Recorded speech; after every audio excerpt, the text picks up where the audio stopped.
Hi, I am so excited to be joined by Giudi from ESCZ, who is competing with her song Jezinky. I think I've pronounced that right. Yeah, you pronounced perfect. Thank you. Yay, thank you. Thank you for having me. It's so lovely to meet you, and thank you so much for taking the time to come and have a chat with us quickly. Of course. Let's do this. Cool. So, the first question I have, I'm sure it's one you've had a lot, but Jezinky is such an ethereal song and there's a lot of storytelling behind it. So could you tell us a little bit about what the inspiration is, where it all comes from? I know they're a character in Czech folklore as well. So what's the sort of mythology behind them? So Jezinky are like wild women from the Czech forest. They're basically like the witches from the Czech fairy tale. And when I wrote the song, it was one day that was really special, and there was like something so mysterious and mystic that day in the air. Because I was like in South Bohemia, near to the one big lake, close to the forest, and I just felt that I would love to do something really different than all these like super polished productions that and I just like laid down the first line, the bass line, which was like, and then I just keep repeat that, and I started to lay the vocals, that it came everything so spontaneous, like the song born like in the purest intention, and I could never imagine that I would go in any contest with the song, because Mm. it was just like something so strong for me. And like when I laid those bass lines, it came on my mind the word Yazinki, and I just felt like it makes so much sense, because it was everything like so clicking. Like Jezinky, I was like, oh yeah, like, and then I was thinking like it's actually like a great metaphor for how we can feel nowadays, like the fears that we are handling with, and the insecurities, and we have a lot of pressure from outside, and we can feel like really empty and emotionless sometimes, because that's just the elementary human like reaction. When it's like too many heavy things, Mm. we just like try to switch off and feel nothing. So like the emptiness that we are carrying nowadays, and all the difficulties we are passing through. And I felt this makes so much sense, like to use Yezinki like some interpretation of our fears. And so I did the song. It was like really quick. It happened. I don't remember even what happened that day, but I just remember the moment I just breathed out, and I was like, what happened? What just happened here? Also, the guy, actually, like the producer, the guy who was like recording the vocals, he's from UK, and he was like Awesome. watching me and was like, what did just happen right now? Like, we were like, oh my God, this, we didn't know. Like, we also needed to little bit elaborate like the feelings, like is it like dark, is it something really, or it's in the same time like something so light and so enriching. Like, I think it's exactly the same reaction, because the song is so authentic. I kept it very authentic, like how it was made. Then all the procedure when it comes to in producing the song, when you start to add an extra things, you start to mix it, you master it and everything, it can actually very easily fall apart, like the initial feeling. And I knew that there was like really some magic into this song, like from the very beginning, so I kept it really really softly. And I was like, play, I really didn't want it to destroy the very first moment, so I really kept it very organic. And I think the feeling that when you listen to the song, it's just the same how I felt about it when I wrote it. It takes a bit time to, but it can in somehow, I'm still like it's incredible that everything made so much sense. It was like some intuition that brought me into do this. And I'm so happy and blessed that this message has arrived, and I can feel a lot of support from people all around the world, like all the reactions for the song. It makes me like so emotional. Also, this time, this is like Christmas time, and I feel so emotional. Sometimes I read some comments, and I'm crying, like, because it's like it's exactly what I had put into the song. Mm. And it's incredible that it really arrived, the message. Like for me, this is like the biggest beautiful moment that I just happened in my music. Yeah, Amazing. very And intense. Yeah. it's really fascinating to hear you talk about all of the different emotions in the song, because I really recognize that from a listener's point of view. It's got that sort of depth to it, but I also find it quite meditative. It's Mhm. really sort of calming, but there's something underneath it, and it's really beautiful. Thank you so much. Thank you. Yeah, it's almost like I take this song like kind of my ritual, I that see it. that it can wake, at least in me, it woke up a lot of spirituality, which Mhm. I always had. But with this song, I'm also like opening myself uh, to the world, to the people. Like it had helped me a lot, me personally. It's so weird to say it about your song, but it's also for me. It's like some kind of experience that it came like from, I don't know. It arrived to me, and I just sang that, out. And then by the time I realizing how actually potential is this message that I have wrote into this song. Yeah, Just the power of what art can do. yeah, it's really, this is really beautiful, and I think it's the most beautiful thing about the Eurovision contest, that actually art can really connect and can make us feel, it's a celebrate, be proud, or connect in somehow to share our feelings. And this is for me the most important thing, being part of Eurovision, that I can actually do this. I can experience this together with another people. Absolutely. And obviously, fingers crossed that you do make it to the Eurovision stage. But even if you don't, just taking part in the selection has still connected so many people over their love of Jezinky. So that is Thank amazing. you. Thank you. Yeah, you mentioned in your first answer that you were really surprised for it to actually end up getting selected. So could you tell us a little bit about what the selection process was like? How did it all work for you?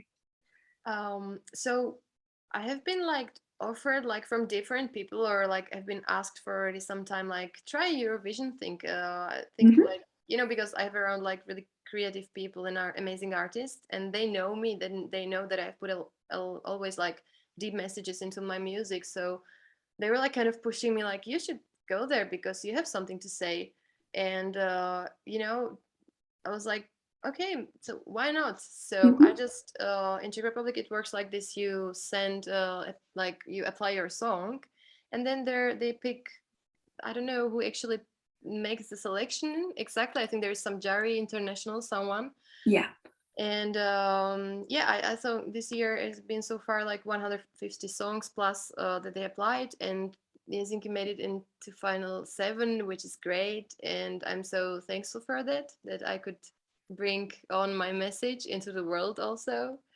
And yeah, that's what I actually try to do with my music. I anyway, already for a few years I try to be present also like out of Czech Republic. There are many radios playlisting already my songs, so kind of already going this path. But let's say this Eurovision just elevate everything like so quickly, so it feels really intense these days and is amazing.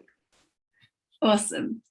So you've done your live on tape performance for the national final, which is absolutely beautiful, and it's got this really ethereal sort of feel to it, and you've got your dancers and everything. So let's say you make it to Eurovision. What would you like to do with the staging? Is that something you can tell us about, or are you keeping it secret for the moment?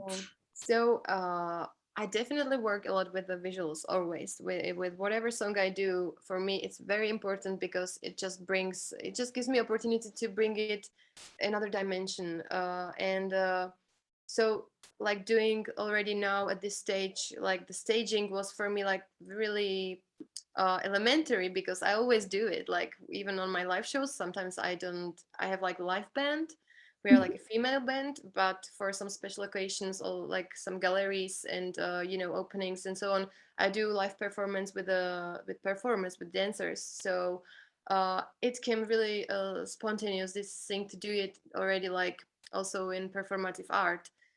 And for like if we would made it into the to represent Czech Republic, I would really like to keep this like a still like a secret, because Cool. I love to surprise. So it's just something I wouldn't like to that you know, I wouldn't like that it would lose its magic. So yeah, we definitely know what we would do.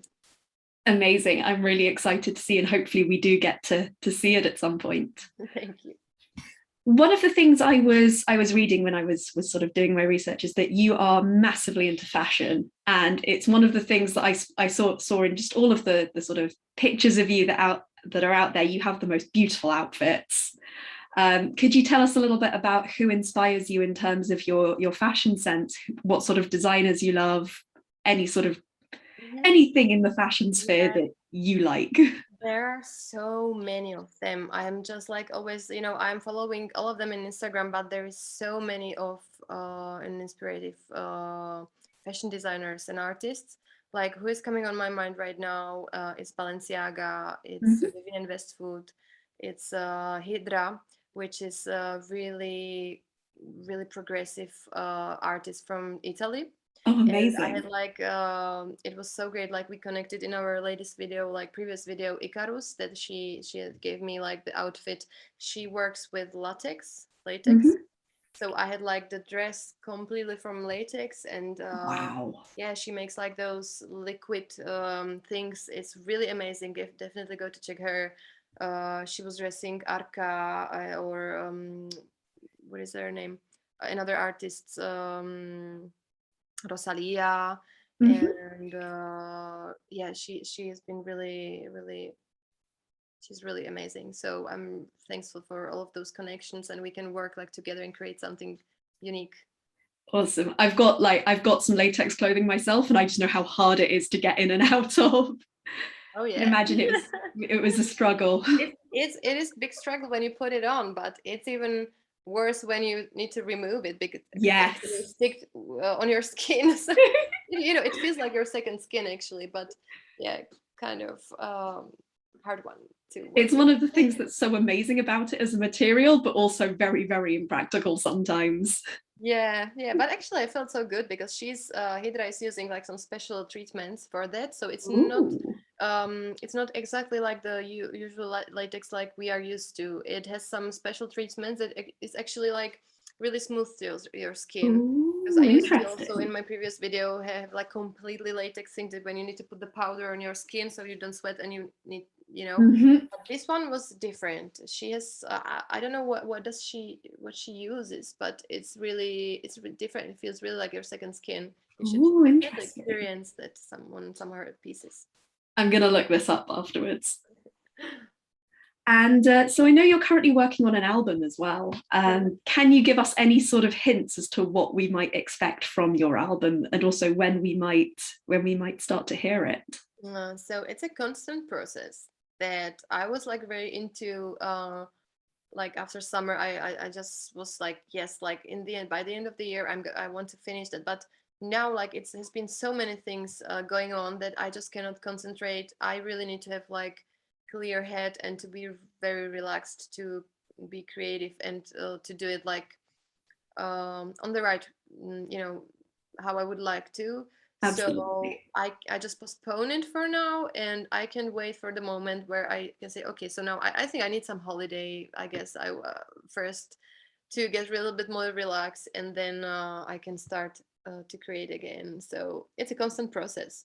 I always write a new songs. I have like already so many songs, and then I just wake up and I do another thing. It's like, no, this one is actually uh it's a more current one, you know, because it's just like you are just writing out your feelings, and it's constantly changing. We are changing, and it's the time passes so quickly. I don't know if you also feel it, but Yes.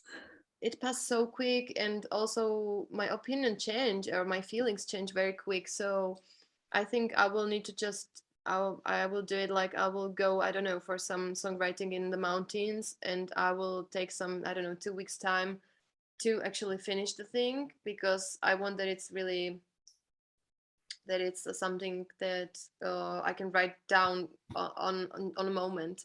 I don't want to bring it like too long time, because in the end, like, you get too much deep into things and you start to too much overthink everything, and I think it's not Mhm. a good sign. So I would love to do it like when I will have possibility to be more relaxed. Yeah. Amazing. And final question for you. Obviously, Jezinky has got so many fans, so many people absolutely love it. And so, if you have somebody who says, "I really love Jezinky, what other music of yours should I listen to? What songs would you recommend?" So I think definitely Ikaru's song.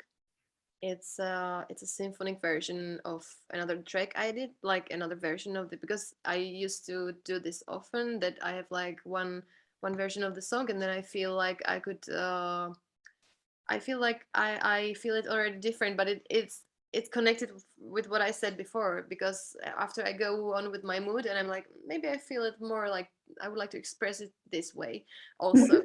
And because I'm also a Gemini person, and it's like more of us inside of one person, and we always like need to, like, one is saying this, another this, and I need to make happy all of them, all of these parts of me. So I usually do like different versions, so then I'm happy that I have them all, and yeah, it makes me happy. So also with the Jezinky song, I did also a symphonic version, because I Yes. Oh, I felt. love it. It's beautiful. Thank you so much. It was I was working on that with composer Karel Havlicek, who is like amazing, amazing symphonic composer. He's living half LA, but he born in Prague, Mhm. and he's just a pure soul. He has like something special, like some spicy, that it's like so real. And I know, like, when he really feels into something, so it's just so unique and real. And he did like this symphonic version that it just creates, it will almost like draw like some landscape of the Czech Bohemian forests and all of those. It just gave me like another extended like layer for the song. So I love both of them. It's hard to say like which one I would pick, or but like for the national selection, I picked like the a cappella thing, because it was like the original first intention I had with the song, and I believed into that, even though I knew it's something, it might be kind of risky, that maybe it could be unpopular, but I took this risk because I truly believe that I have put like some pure intention and some really important message into the song. So for me, it couldn't be harmful anyway. So that's what I Absolutely. wanted to say. Amazing. Well, thank you so, so much for taking the time to have a chat with us. Thank We you. wish you the absolute best of luck with the selection. And if you go to Eurovision, even more best of luck. And also with your album. And also hope that you get some rest at some point as well, and that you do get that holiday, because it feels like you need it. Yeah, I think we all of us need it. Hopefully, the Yeah, Christmas will be time of the peace, and we all will be a little bit more relaxed, and we all need it. I think, because the energies of the last period of time were really heavy. I think there yes, is like something really heavy going in the air, and it has been hectic for all of us. We need to a little bit relax and just stay a little bit with ourselves, and get stronger and out of this difficult period of time. absolutely. Well, thank you so, so much. Thank you very much for having me.